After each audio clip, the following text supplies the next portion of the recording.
Isang matagumpay na operasyon laban sa iligal na pagputol ng puno ang isinagawa ng Camarines Norte Maritime Police Station sa bayan ng Labo, Camarines Norte na nagresulta sa pagkakaaresto ng isang lumabag sa batas at pagkakakumpiska ng mga iligal na troso at chainsaw.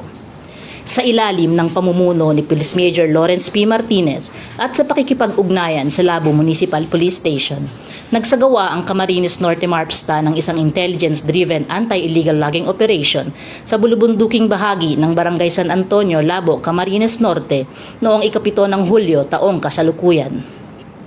Sa kasagsagan ng operasyon, sinundan ng mga operatiba ang tunog ng isang umaandar na chainsaw hanggang sa matunto ng isang individual na aktwal na nagsasagawa ng iligal na pagputol ng puno ng niyog. Sa isinagawang beripikasyon, nabigong magpakita ang operator ng kinakailangang permit o otoridad para sa pagputol ng puno at paggamit ng chainsaw. Dahil dito, agad siyang inaresto dahil sa paglabag sa Section 5 ng Republic Act No. 10593 o Coconut Preservation Act at Section 7A ng Republic Act No. 9175 o Chainsaw Act of 2002. Ang kabuuang halaga ng mga nakuhang ebidensya ay tinatayang 69,000 piso. Kasalukuyang nasa kustodiya ng Camarines Norte MARPSTA ang naarestong suspect at ang mga nakumpiskang ebidensya para sa kaukulang dokumentasyon at pagsasampa ng nararapat na kaso.